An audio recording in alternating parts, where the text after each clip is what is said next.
Awesome. Well, hello and welcome, SuccessGrid Nation, to this episode of the SuccessGrid podcast with your host, Hossein Taleb. This is a very special episode. We are going to be talking about how to live life by design, curiosity, and intention work together in our life. They lead us deeper into levels of joy and connection. In this episode, I have with me Shana Francesca. She's a speaker, writer, and entrepreneur. She helps people live more joyful and connected lives through principles of life design. Shana believes our present and future are transformed when we infuse our lives with intention. We design our life and realize the power of accepting ourselves as the authors of our own stories. Shana, welcome to the Success Secret podcast.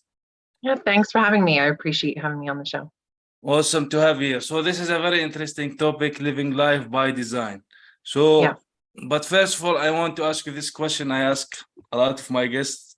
So, because this is a Success Grid podcast, what is success to you and what do you think people get wrong when talking or things about success?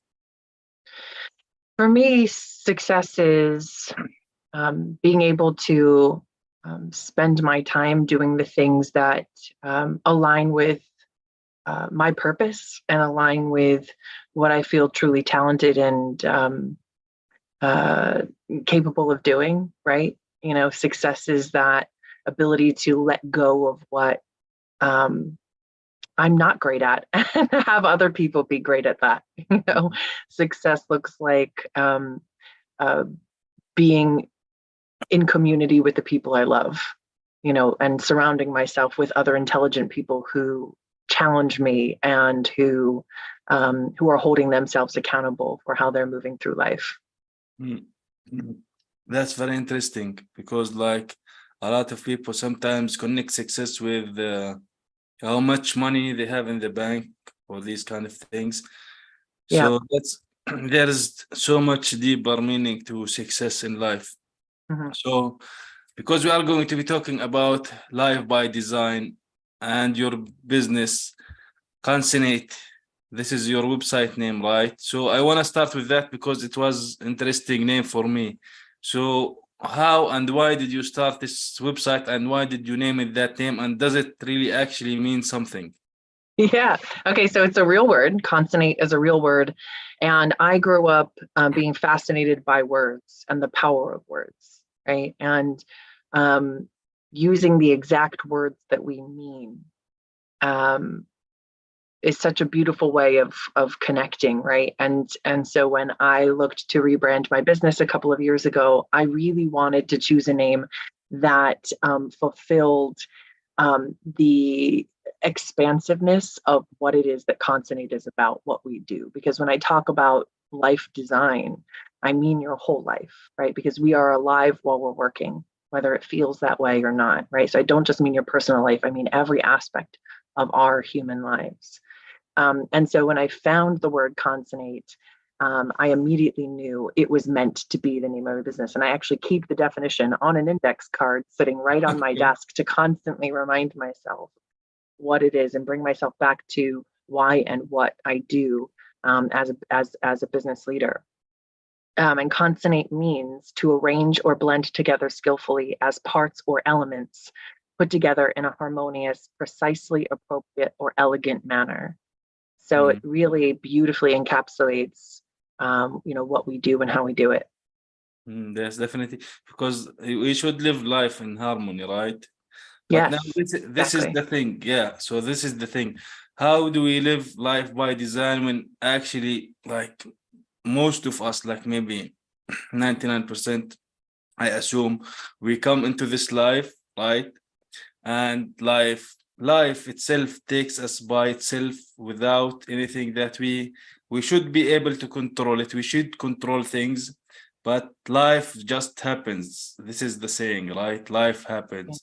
So how we can like shift things around and put our life in a place where it's in a place of harmony, like you mentioned, and it's in a place of that basically I can be that person who controls things as much as I control. Like, we know things happen sometimes in life that could be out of control, out of our control, but Yeah.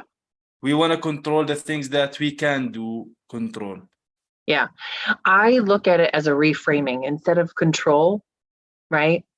I look at it as connection, right? So I have a deep connection to my own purpose, and I can use the purpose, my purpose, to guide my actions, but I actually have no control over the outcome of my actions, right? I can understand the consequences of my actions. I can take accountability for the consequences of my actions. I can gain as much information as I can so that I can help to predict what might be the consequences of my actions, but I cannot actually control the outcome, right?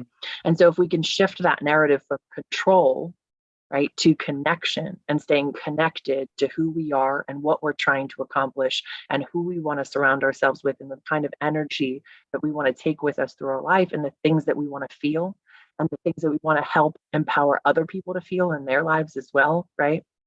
For me, it always comes back to joy. Then I think we can kind of shift that narrative and we can understand, okay, if I'm connected to these things, if I'm connected to the choices I have, rather than trying to control the choices I have, I can make an more informed decision. I can recognize the power in the choices I have. And I can also recognize that control is a construct. It doesn't exist, right? And so when we try to control, there's a lot of frustration that builds up. But when we try to connect, there's more freedom and flow in that than there is in trying to control something. So, okay, there's a lot of things there. Connect, first of all, connect with what you talked about, energy and how we feel. I assume that how we feel determines our energy. Like, for example, if when we wake up in the morning, if we feel good, our day will be good. If we're lousy in the morning when we wake up, it's gonna be a bad day, I assume. This is what happens in a regular day-to-day life, right? So, and you talked about joy also. So these a lot of things that are happening at the same time. So can you unpack like all of this together? Yeah, sure. So just to unpack some of it, because to unpack all of it would take forever, but to unpack some of it would be to understand that I don't think that there's necessarily, I don't think that most things are good or bad, right or wrong, right? There are absolutely things that harm other people. But when we dive into that a little bit more, we could say, okay, well, it's the difference between harming someone, right? That we could say, okay, that's bad, but what if it's done in self-defense, right? And then suddenly, right? So there's always nuance in everything. So I don't think when we wake up something is good or bad. Sometimes we might feel a little bit tired, but that maybe is just our body's way of saying maybe tonight we might need to go to sleep a little bit early, or maybe we need to take magnesium so we can get better quality sleep, or some other way we can support ourselves. But instead of looking at it as a bad thing and letting it taint our entire day, we can look at it as an indicator of a way we can get more intentional with how we're living, right? So that's what designing your life is about. It's not about doing more. It's about being more intentional with what you're already doing. So instead of feeling like tired is now going to become this bad thing that looms over you all day, it could become something, you know what? I'm gonna kind of look into, what I might do to support myself so that tomorrow I don't wake up tired too. Right. Or look in a way where I can gain support from and form community around myself so I can have the support I need to be able to get the rest I need to not be tired all the time. Right. Because we're not meant to do this life entirely by ourselves. So I think it's a matter of perspective. It's a matter of reframing, and it's a matter of finding the support we need as human beings. Instead of trying to push through tired, let's just acknowledge tired and then find ways to support ourselves. That's very important. So, like you also mentioned in your last sentence here about ourselves and connection. So how do we find this connection, whether this is within ourselves, or like you mentioned, it's important also basically to live this life like connected to people. Now I assume social media is there to connect people, but in my own opinion, if you ask me that, social media is not really connecting, because everything is now just a message and that's it. There's no real face-to-face connection. Yeah.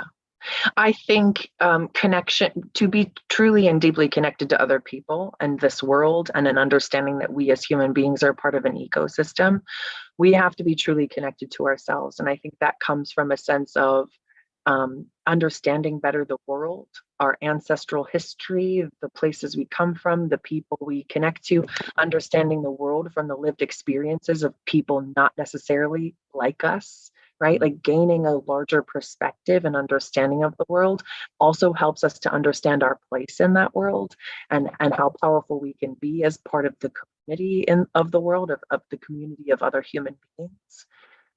But for me, I found that I was better able to connect with the people around me and create true support systems around myself when I actually connected better to myself, to my own healing, to defining my own life for myself, rather than what other people were defining their lives by, or other people trying to define my life for me, or putting their expectations for me on me, right? Like other people, like, oh, but I thought you would be, that's none of my business, right?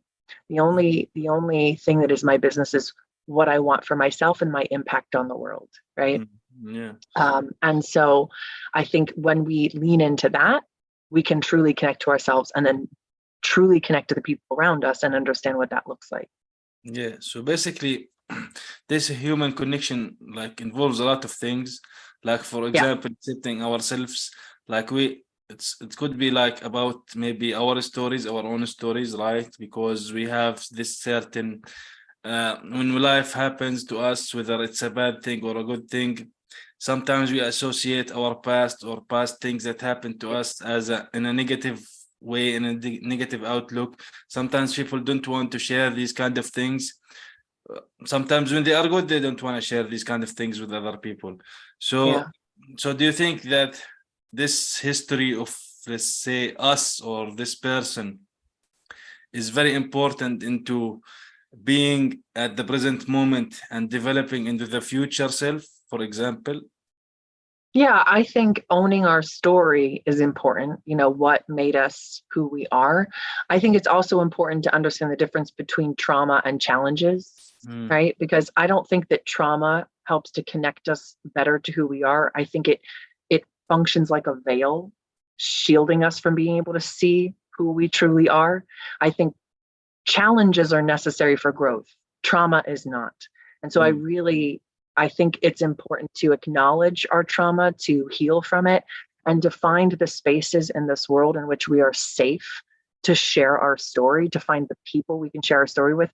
But our story does not belong to other people. It belongs to us, right? And so I think it's deeply important to find safety, to find people we are psychologically and emotionally and physically safe with, to share our story, so that we can release shame, and we can connect to other people, and receive some healing through that.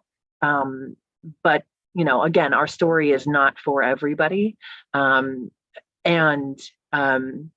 I think going through life and understanding that makes it much easier to truly connect to the people who are meant to help us heal. Definitely. So like when we talk about like healing, that involves a little bit, I assume, maybe some kind of maybe personal development or working in yourself or motivation or inspiration. So are Yeah. these things also connected to each other? Because when I personally read about motivation, what gets me motivated, for example, personally, I listen to music, my favorite music. So this is how I get motivated in whatever it Yeah. is what I am about to do. If I feel like I don't want to do it, like Yeah. I go to listen to that music and I feel like pumped at the moment and do it. But sometimes this kind of motivation, like it does not last for a long time. It lasts for Yeah. maybe 5 minutes, 10 minutes a day, whatever it is. So it's like there is some kind of a time frame on things. So how we can like put this place of feeling that to have it uh, within us. Yeah, I think it's a matter of connecting to our creativity and connecting to boredom. I know that sounds counterintuitive, but we don't really have a lot of time for boredom anymore. We don't leave our brains the space to wander.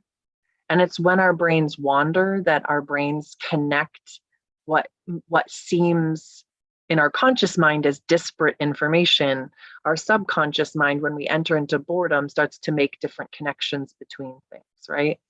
And I think that there's deep inspiration inside of ourselves that can come from inside of ourselves, but there's too much demanding our attention for us to be connecting to that, right? And so an important part of just feeling inspired and joyful and connected in our lives is giving our brain and our body and our soul the time and the space it needs to actually find itself. Because we can't find our inner voice and listen to our intuition if there's constant external voices and constant external stimuli, right? I think that's part of it, and when we tap into our creativity and when we start seeing the benefit of, or the manifestation of, right, our creativity. Art is the manifestation of creativity. And I think art is a much broader term than we classify it, right? And so when we see the manifestation of our creativity, I think that provides a reinforcement of inspiration. And I think it is in and of itself inspiring. But again, we have to give ourselves the time and the space to connect to that, and give ourselves time, downtime, even just go for a walk with no headphones in on a sunny afternoon, or, whatever it is, to let your mind and your body just wander and do something without a specific goal in mind, but to just be present and be in the moment. I think there's so much inspiration that can be drawn from that.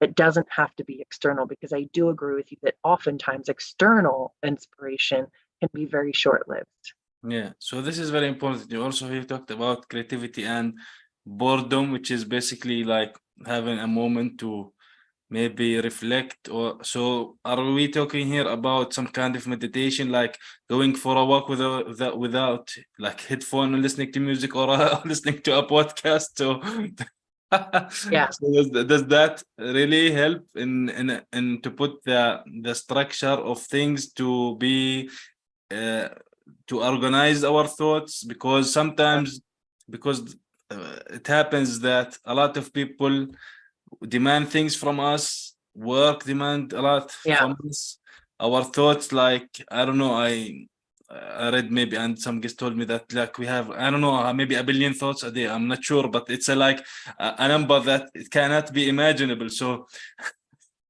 how is that like rolling into the play of like creativity? And we also, when we talk about creativity, is it, when we talk about creativity, we related, like you mentioned, about arts, like being an artist, some kind of a musician, maybe some kind of a painter, maybe maybe a piano player, these kind of things. So there is a lot, of course, there's a lot of things to be creative about, maybe writing, creative writing. So Yeah, I think meditation and boredom go hand in hand, but I don't think they're the same thing. Not for me. So meditation is time where I'm connecting to, myself. I'm trying to, or, working through quieting the external voices and just getting quiet with myself and listening for my own intuition. And I think that helps create time and space for boredom. But for me, boredom is specifically allowing my brain to kind of just like, to not, it's at that moment where you like are reaching for your phone, or you're sitting somewhere and you're turning on the TV instead of just sitting in the quiet, right? Like, to me, boredom is not turning off what's going on in your head. Boredom is leaning into what's going on in your head, right? Like listening to see what's going on, and not necessarily going down a rabbit hole, but just seeing where your mind takes you. And maybe you go down a rabbit hole and it's like, I wonder what's going on with this, right? And then just letting yourself explore, right? There's an aspect of like boredom leading to play, right? Because like when you were a kid, when you got bored, you went outside and you played, right? And like that's, I think, the reconnection that we need to make is between what boredom can lead to, rather than like letting boredom just take us directly to an answer to that boredom, right? Okay, I'm bored, I'm going to pick up my phone and I'm going to scroll through for a while. Or I'm bored, I'm going to, watch the television. Maybe letting boredom lead to play, leading to go out for a walk, leading to all of these things that we used to explore the world, when we were a kid, right? And there's so much value in that. And we desperately need to reconnect to the I don't know. Let me explore the world that is truly valuable and I think very fulfilling for us. Yeah, so like it's very important, like you mentioned, when we were kids, like we wanted to do whatever we want to do at the time we want to do it. We want to play, we go out to Yeah. play, for example.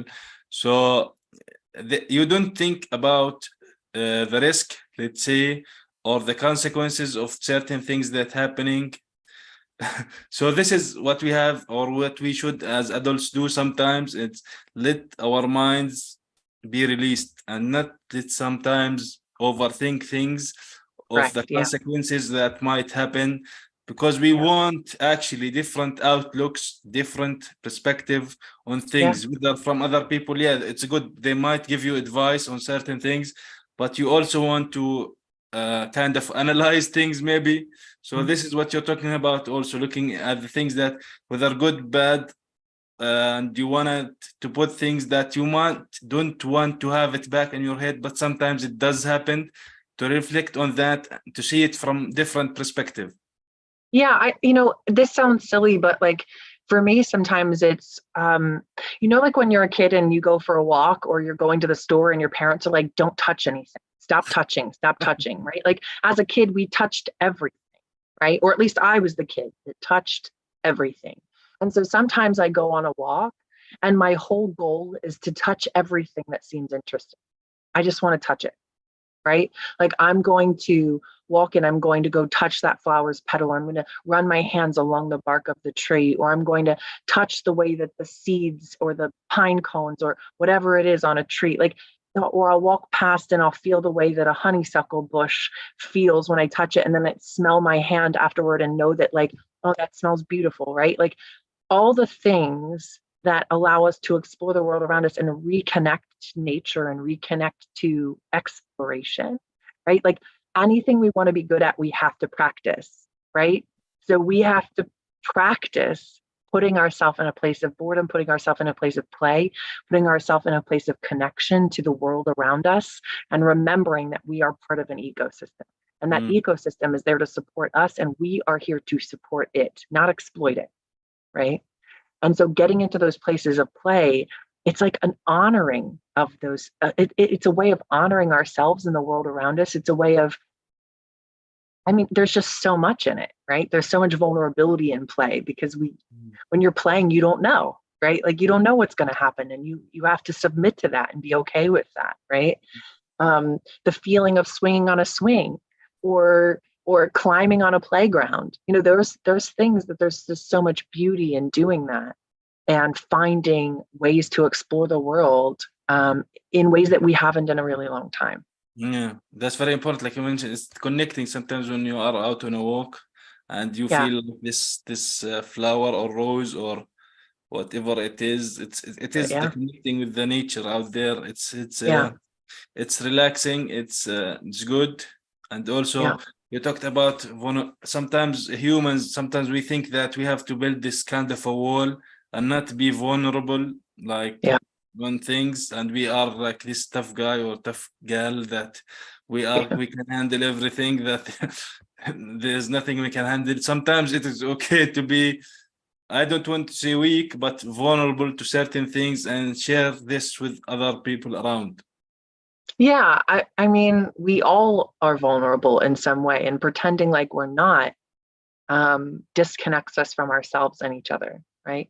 Without vulnerability, there would be no reason for us to need each other, to be around each other. We would go through this life entirely solitarily, right? And that's just not what we're meant to do. No matter who tells you that, we're not meant to do that. We are meant to work together. We are meant to complement each other. We're meant to live in community together, to move through this world in ways where we complement each other's strengths, right? And we are much stronger together than we are apart. And so, leaning into that, that vulnerability allows us to, like I said, connect better to ourselves and be honest with ourselves, and then be honest with the world around us, and make space for other people in our lives, right? Where we're vulnerable, someone else might be strong.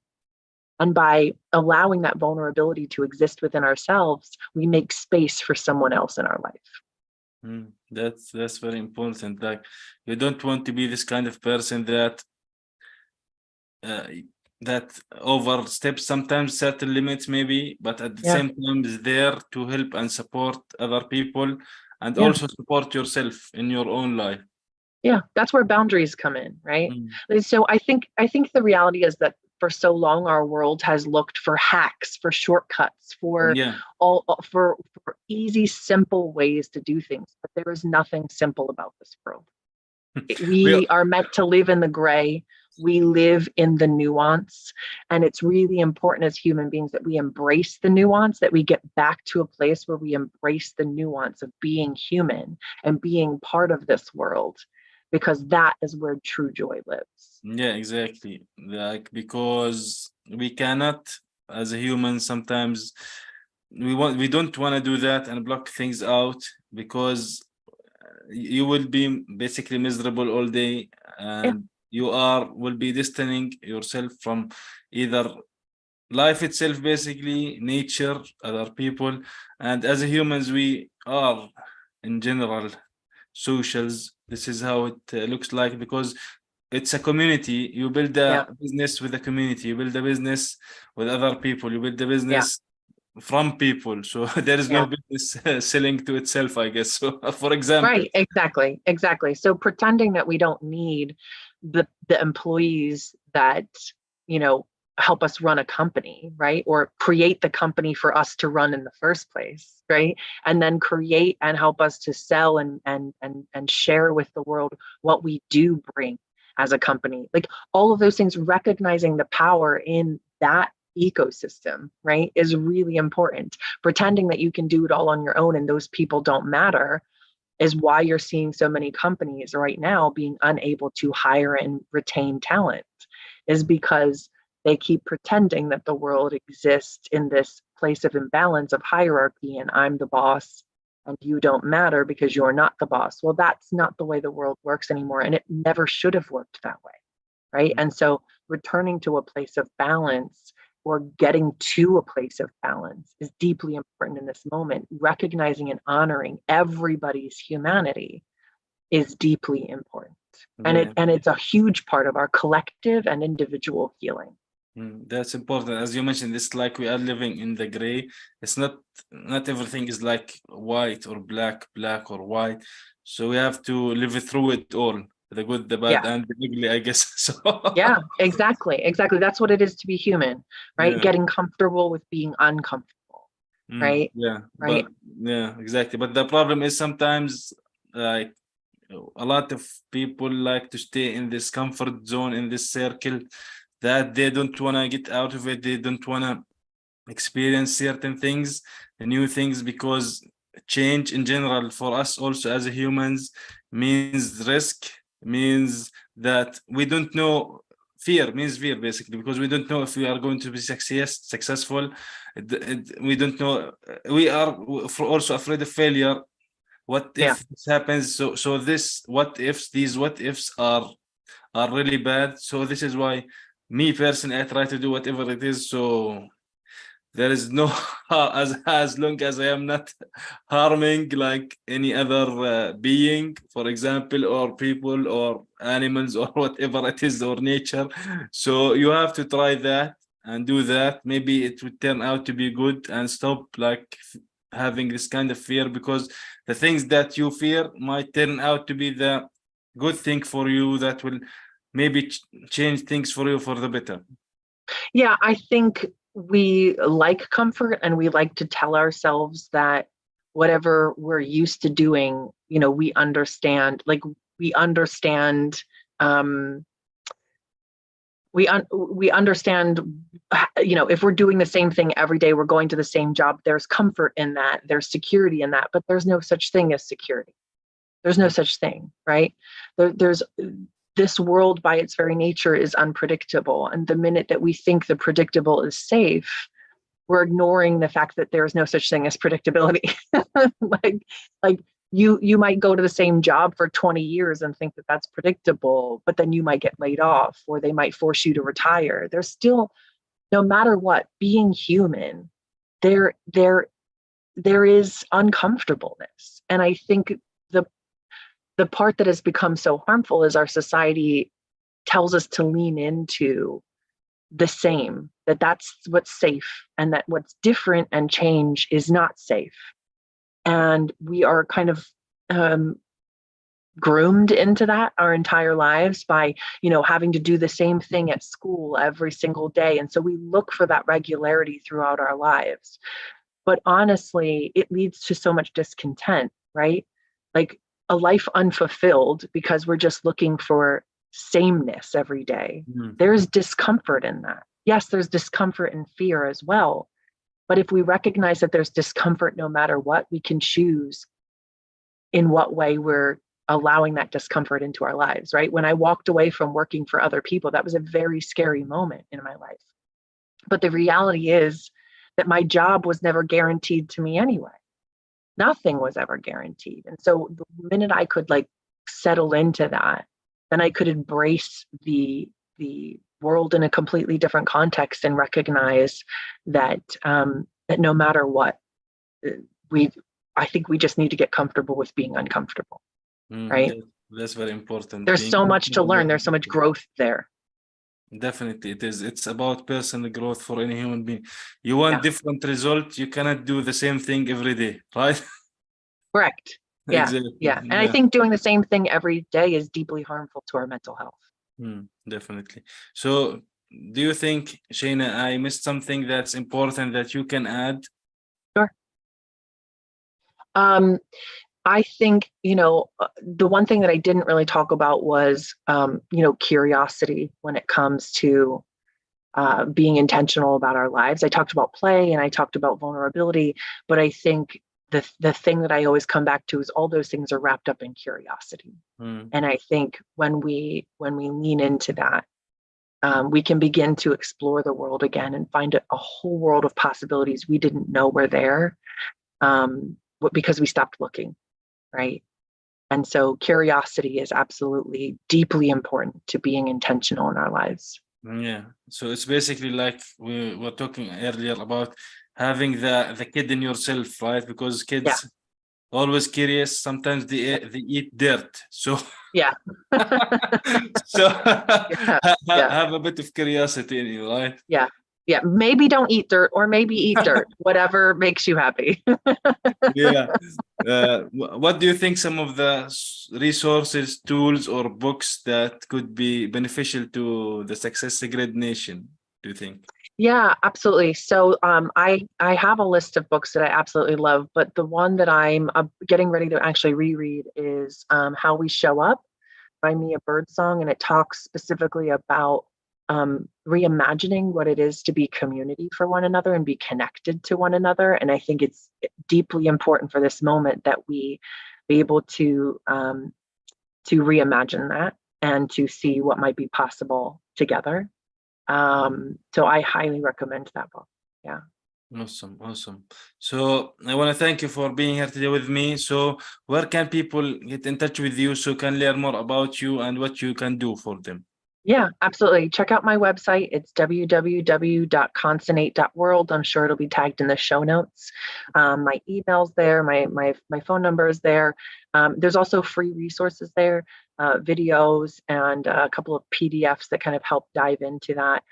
There's information about upcoming workshops and information about me as a speaker and so on and so forth. So definitely check out the website. Awesome. Well, thanks, Shana, for being here today with me on this episode of the SuccessGrid podcast. Really, truly amazing. I don't know what to say. Information. It's more than information. It's like really specific, specialized knowledge in how we can live life more intentionally and purposefully. Thank you. Yeah. Thank you.